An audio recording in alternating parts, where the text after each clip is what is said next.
स्वामी समर्थ, स्वागत आहे तुमचं माझ्या यूट्यूब चॅनलमध्ये। आजचा दिवस तुम्हाला खूप छान सुख समाधानाचा आणि आनंदाचा जाऊ देत ही स्वामींच्या चरणी प्रार्थना करते आणि आज या नवीन व्हिडिओला सुरुवात करते। तर बघा मित्रमैत्रिणींनो, 2 मार्च वार सोमवार या दिवशी आलेली आहे होळी।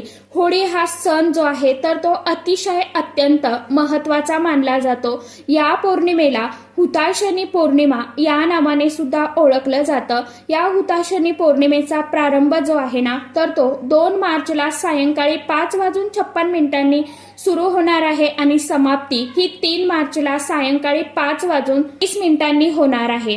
म्हणूनच यंदा 2 मार्चला सायंकाळी होलिका दहन जे आहे तर ते केलं जाणार आहे। त्याचप्रमाणे 3 मार्चला धुलीवंदन असणार आहे। या दिवसाला करी दिन या नावाने सुद्धा ओळखलं जातं।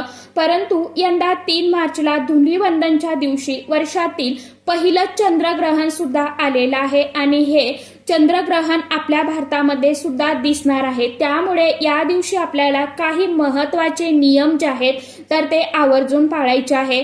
आणि होळीच्या दिवशी आपण संध्याकाळी होळी पेटून त्या होळीची पूजा करत असतो। दृष्ट प्रवृत्ती, वाईट अमंगल विचार याचा नाश करून चांगली वृत्ती, चांगले विचार अंगी प्राप्त व्हावे या हेतूने होळी हा सण जो आहे तर तो आपण साजरा करत असतो। म्हणजेच काय तर आपल्या मनामध्ये, आपल्या घरामध्ये, आपल्या शरीरामध्ये जी काय निगेटिव्हिटी आहे तर ती दूर जळून जावी, दूर व्हावी म्हणून आपण होलिका दहन जे आहे तर ते करत असतो। होळीचा हा जो दिवस आहे ना तर हा अतिशय अत्यंत खूप खास आणि तितकाच महत्त्वाचा, प्रभावशाली मानला जातो।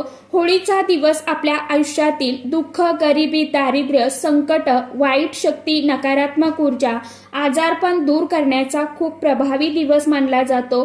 तंत्रमंत्रासाठी देखील होळीची रात्र ही खूप खास मानली जाते। या दिवशी नकारात्मक शक्ती अधिक प्रमाणामध्ये प्रभावित असतात। त्याचप्रमाणे तंत्रशास्त्रानुसार होळीच्या दिवशी नारळासोबतच काही अतिशय अत्यंत प्रभावशाली असे उपाय जर आपण केले तर धनधान्याची आर्थिक समस्या, त्याचबरोबर पैशाची उणीव, चणचण, कमतरता भासत नाही। माता लक्ष्मी ही आपल्यावरती प्रसन्न होते। यासोबतच सर्व प्रकारचे रोग आणि दोषापासून आपल्याला मुक्ती मिळते। आपलं नसीब हे आपल्याला साथ देऊ लागतं आणि म्हणूनच आज या व्हिडिओमध्ये तुम्हाला एक असाच अतिशय अत्यंत प्रभावशाली असा उपाय सांगणार आहे। 2 मार्चला सोमवारी होळीच्या दिवशी तुम्हाला काहीच करणं शक्य नसेल तरी पण हा एक नारळाचा उपाय जो आहे तर तो नक्की करून बघा। आपल्याला एका ठिकाणी एक नारळ जो आहे तर तो खास करून आवर्जून अर्पण करायचा आहे। हे नारळ अर्पण केल्यामुळे तुम्हाला प्रत्येक कामामध्ये यशाची प्राप्ती होईल।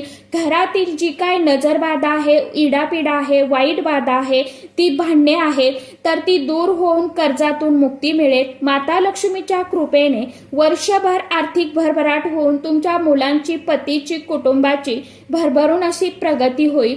तर हा नारळाचा उपाय आपल्याला कशा पद्धतीने करायचा आहे, कोणत्या वेळेमध्ये करायचा आहे याविषयीची संपूर्ण माहिती आजच्या या नवीन व्हिडिओमध्ये मी तुमच्या बरोबर शेअर करणार आहे। त्यामुळे तुम्ही हा व्हिडिओ स्किप न करता शेवटपर्यंत नक्की बघा। चॅनलवरती तुम्ही जर हा व्हिडिओ पहिल्यांदा बघत असाल तर चॅनलला आवर्जून सबस्क्राईब करा आणि असेच नवनवीन माहितीपूर्ण व्हिडिओ बघण्यासाठी वरील बेल आयकॉनलाही प्रेस करा। त्यामुळे काय होईल, जेव्हा कधी मी नवीन व्हिडिओ अपलोड करेल तर सर्वात अगोदर त्याचं नोटिफिकेशन तुम्हाला मिळेल आणि तुम्ही एकही व्हिडिओ मिस करणार नाही। कमेंट बॉक्समध्ये ओम नमो भगवते वासुदेवाय नमः हा मंत्र सर्वांनी आवर्जून लिहा।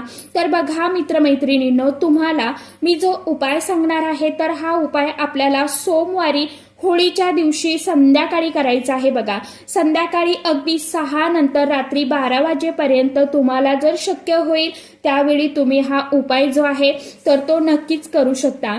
आपल्या हिंदू धर्मात नारळाला अतिशय अत्यंत पवित्र आणि तितकं शुभ मानलं जातं, जे सुख, समृद्धी आणि शुभ कार्याच्या सुरुवातीचं प्रतीक मानलं जातं। आणि या होळीच्या दिवशी जर आपण ह्या नारळाचा उपाय जर केला तर घरात सुख, शांती, समृद्धी, वैभव, आनंद, माता लक्ष्मीचा निवास होतो। कारण नारळाला माता लक्ष्मीचं प्रतीक मानलं जातं। नारळाचं बाह्य कवच हे माणसाचा अहंकार आणि बाहेरील कठीण प्रवृत्ती दर्शवते आणि नारळातील पांढरे मऊ खोबरे जे आहे पाणी हे निर्मळ मन किंवा आत्मा याचं प्रतीक आहे आणि होळीच्या दिवशी नारळासंबंधित हा उपाय करणे म्हणजे आपला जो काय अहंकार आहे हा पूर्णपणे नष्ट करणे आणि म्हणूनच जर तुम्हाला कोणत्याही कामामध्ये यश मिळत नसेल, सतत तुम्हाला अडचणींचा सामना करावा लागत असेल, प्रत्येक कामामध्ये तुम्हाला यश मिळत नसेल, कोणतीही गोष्ट तुमच्या मनासारखी घडत नसेल किंवा स्वतः तुम्हाला अपयशांचा सामना करावा लागत असेल जीवनामध्ये, तुम्ही भरपूर कष्ट मेहनत करताय, राबताय, परंतु तुमच्या कष्टाला मेहनतीला म्हणावं तसं फळ मिळत नाही, म्हणजेच काय तर हवा तसा पैसा जो आहे तर तो येत नाहीये किंवा मग पैसा येतोय परंतु पैसा घरामध्ये स्थिर राहत नाही, संपत्ती येत नसेल किंवा संपत्तीमध्ये वाढ होत नसेल, ज्या प्रमाणामध्ये पैसे मिळतात ते सगळे व्यर्थ खर्च होत आहे, सतत पैशांच्या आर्थिक अडचणी आहेत, तुम्हाला आर्थिक अडचणींचा सामना करावा लागत असेल किंवा काही गोष्टीचं नियोजन करूनही ते काम जर तुमचं बिघडत असेल तर हा उपाय तुम्ही होळीच्या दिवशी नक्की करून बघा. त्याचप्रमाणे जर तुमच्या कुटुंबामध्ये कोणत्याही व्यक्तीची प्रगती होत नसेल, घरात सतत आजारपण असेल, एक व्यक्ती आजारी पडली की परत दुसरी व्यक्ती आजारी पडते, आलेला हा पैसा जो आहे तर तो संपूर्ण आजारामध्येच खर्च होत असेल किंवा घरामध्ये सतत वादविवाद भांडणे होत असतील, तुमच्यावरती कर्ज आहे, मग हे कर्ज जमिनीचं असेल, गाडीचं असेल, घराचं असेल किंवा इतर कुठलंही असू शकतं, त्या कर्जातून लवकरात लवकर तुम्हाला बाहेर पडायचं आहे, त्यासाठी सुद्धा हा जो उपाय आहे ना तर तो खूप प्रभावशाली मानला जातो. आता जो उपाय मी तुम्हाला सांगणार आहे तर हा उपाय वर्षातून फक्त एकदाच करता येतो म्हणजे होळीच्या दिवशी आणि हिंदू धर्मशास्त्रानुसार होळीच्या दिवशी आपण जी काय सेवा उपाय करतो तर त्या उपायांचं आपल्याला शीघ्र फळ जे आहे ना तर ते नक्कीच मिळत असतं. हा उपाय केल्याने सुद्धा आपल्या जीवनातील सर्व अडचणी, अडथळे, शत्रू नष्ट होऊन प्रगतीचे मार्ग जे आहेत तर ते खुले होतात. आता हा उपाय करण्यासाठी आपल्याला होळीच्या दिवशी सकाळी लवकर उठायचं आहे, स्वच्छ स्नान करायचं आहे. स्नान करण्यासाठी आपल्याला आपण जे पाणी काढतोय त्या पाण्यामध्ये थोडंसं आपल्याला गंगाजल, हळद टाकायची आहे आणि त्या पाण्याने स्नान करायचं आहे. स्नान करत असताना आपल्याला ओम नमो भगवते वासुदेवाय नमः हा मंत्र जप करायचा आहे. आणि हे सर्व का करायचं आहे तर बघा, जेणेकरून आपलं शरीर, मन, आत्मा हा शुद्ध आणि पवित्र होतो. त्याचबरोबर बाहेरील बाधा आपल्याला झालेली असेल तर ती सुद्धा नष्ट होते, कारण होळीचा जो दिवस आहे तर हा दिवस नकारात्मकता दूर करण्यासाठी खूप प्रभावी दिवस मानला जातो. यानंतर स्वच्छ कपडे परिधान करायचे आहेत. चुकूनही आपल्याला या दिवशी काळ्या रंगाचे कपडे जे आहेत तर ते परिधान करायचे नाहीये. यानंतर आपल्या देवघरातील देवांची आपली रोजची जी काय नित्य देवपूजा आहे तर ती विधिवत तुम्हाला करून घ्यायची आहे. यानंतर सायंकाळी सांगितल्याप्रमाणे तुम्ही हा उपाय 6 नंतर हा उपाय करायचा आहे. उपाय करण्यासाठी तुम्हाला एक नारळ लागणार आहे. जो ब्राऊन रंगाचा नारळ असतो ना आपण पूजेमध्ये वापरतो तो नारळ तुम्हाला घ्यायचा आहे. चुकूनही हिरव्या रंगाचा नारळ जो असतो तर तो तुम्हाला हा उपाय करण्यासाठी घ्यायचा नाही. म्हणजे आपण जे ओलं नारळ आणतो ना पाणी पिण्यासाठी तर ते नारळ आपल्याला घ्यायचं नाहीये. जे आपण शेंडी असलेलं नारळ आहे ना तर तेच नारळ आपल्याला या उपायासाठी लागणार आहे. नारळ तुम्हाला थोडासा सोलून घ्यायचा आहे. त्या नारळावरती जे 3 डोळे असतात बघा, ब्रह्मा, विष्णू आणि महेश यांचं प्रतीक त्यांना म्हणून ओळखलं जातं. तर त्या नारळावरचे जे 3 डोळे असतात तर ते तुम्हाला झाकून किंवा सुरीने ते फोडायचे आहेत. आणि फोडल्यानंतर नारळावरचे तुम्हाला थोडंसं तूप भरायचं आहे आणि थोडीशी साखर टाकायची आहे. जेवढी साखर आणि जेवढं तूप त्यामध्ये बसेल तेवढे तुम्हाला त्या नारळाचे 3 डोळे फोडून त्यामध्ये भरायचं आहे, भरून काढायचं आहे. यानंतर काय करायचं बघा, हा जो नारळ आहे तर हा तुम्ही एखाद्या प्लेटमध्ये ठेवू शकता, ताटामध्ये ठेवू शकता किंवा मग हातामध्ये घेतला तरी देखील चालणार आहे.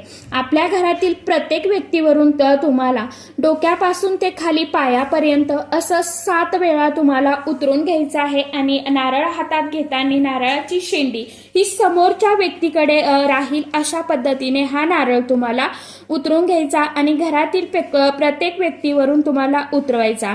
अगदी लहान मुलं असतील, लहानांपासून मोठ्यांपर्यंत तुम्हाला ओवाळून घ्यायचा। यानंतर हा नारळ आपल्या घराचा जो मुख्य मेन दरवाजा आहे त्यावरून सुद्धा तुम्हाला 7 वेळा उतरून घ्यायचा। यानंतर पेटत्या होळीमध्ये तुम्हाला हा जो नारळ आहे तर तो अर्पण करायचा आहे, दहन करायचा आहे।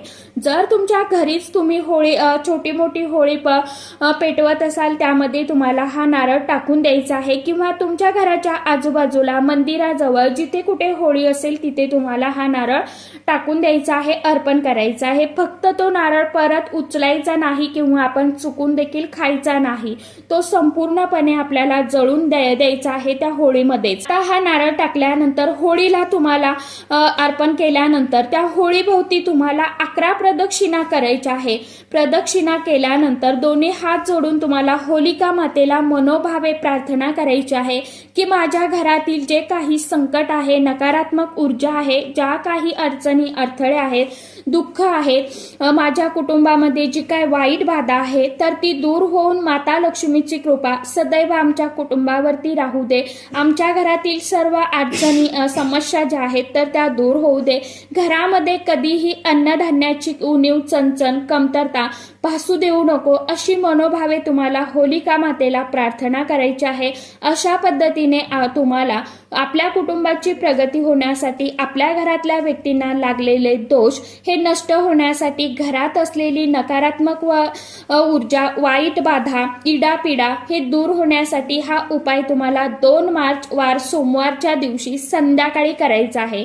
सांगितल्याप्रमाणे तुम्ही अगदी 6:30 वाजल्यापासून रात्री 12 वाजेपर्यंत हा जो उपाय आहे तर तो करू शकता। त्याचबरोबर जर तुमच्या कुंडलीमध्ये ग्रह कमकुवत असतील, जेव्हा आपल्या कुंडलीतले ग्रह हे कमकुवत असतात त्यावेळी आपल्याला कोणत्याही कामामध्ये यश जे आहे ना तर ते मिळत नाही। आपली कोणतीही इच्छा जी आहे तर ती देखील पूर्ण होत नाही। जसे की आपला एखादा छोटा मोठा व्यवसाय आहे तो आपला चालत नाही, नोकरीमध्ये प्रमोशन होत नाही, समस्या येतात। जर तुमच्या सोबत असं होत असेल तर तुम्हाला होळीच्या दिवशी एक नारळ घ्यायचा आणि यानंतर सांगितल्याप्रमाणे जे वरचे 3 डोळे असतात ना त्यातील एक डोळा तुम्हाला फोडायचा आणि त्या नारळामध्ये तुम्हाला जवसाचं तेल जे असतं ना तर ते जवसाचं तेल तुम्हाला थोडंसं टाकायचं आहे। त्यात थोडासा गुळ भरायचा आहे आणि हे जवसाचं तेल आणि गुळ त्या नारळामध्ये भरल्यानंतर नारळ हा स्वतःच्या हातामध्ये घ्यायचा आणि आपल्या स्वतःवरून ज्या प्रकारे घड्याळाचा काटा फिरतो ना त्या प्रकारे 7 वेळा ओवाळून घ्या आणि यानंतर हा नारळ तुम्ही स्वतः पेटत्या होळीमध्ये जाऊन टाकून द्यायचा आहे, अर्पण करायचा आहे। यानंतर होळीला तुम्हाला मनोभावे 11 प्रदक्षिणा करायच्या आहे। होलिका मातेला प्रार्थना करायची आहे की तुमची जी काय कामं आहेत तर ती निर्विघ्नपणे पार पडू दे, यशस्वी होऊ दे किंवा मग शिक्षणामध्ये, नोकरीमध्ये यश मिळण्यासाठी तुम्ही तुमची जी काय अडथळे आहेत, अडचणी आहेत तर ते दूर होण्यासाठी मनोभावे तुम्हाला मनोमन प्रार्थना करायची आहे। त्याचप्रमाणे जर तुमच्या घरामध्ये सतत भांडणे, वादविवाद होत असतील तर मग भांडणे नवरा बायकोची असेल किंवा आई मुलांची असेल किंवा घरातील मुलं सतत हट्टीपणा, चिडचिडपणा करतात, आपलं म्हणणं ऐकत नाही, घरामध्ये कोणतंही शुभ कार्य हे निर्विघ्नपणे पार पडत नसेल, घरातील सदस्यांची प्रगती होत नसेल तर तुम्हाला या होळीच्या दिवशी संध्याकाळी सुक्या खोबऱ्याचे 5 तुकडे घ्यायचे आहेत। यानंतर हे 5 तुकडे आपल्या घरातील प्रत्येक व्यक्तीवरून उतरून घ्यायचे आणि होळीमध्ये तुम्हाला अर्पण करायचे आहेत। पेटत्या होळीमध्ये अर्पण करायचे आहे। होळीमध्ये तुम्हाला ते अर्पण करायचे। असं केल्याने असं म्हटलं जातं की अग्नीमध्ये नकारात्मक शक्ती नष्ट होतात, सोबतच घरातील सदस्यांवरील वाईट नजरबाधा, दोष जे आहेत तर ते देखील दूर होतात। जीवनात सर्व संकटे, अडचणी, अडथळे जे आहेत तर ते देखील दूर होतात। हा उपाय देखील तुम्ही होळीच्या दिवशीच करायचा आहे संध्याकाळी। तर सांगितल्याप्रमाणे नक्की उपाय करून बघा। तर आजच्या व्हिडिओमध्ये इतकीच माहिती होती। कशी वाटली नक्की सांगा। व्हिडिओ आवडला तर चॅनलला आवर्जून लाईक, शेअर, सबस्क्राईब जरूर करा। परत भेटूया नवीन माहितीसोबत, नवीन व्हिडिओसोबत। तोपर्यंत सर्व माझ्या YouTube परिवाराला श्री स्वामी समर्थ।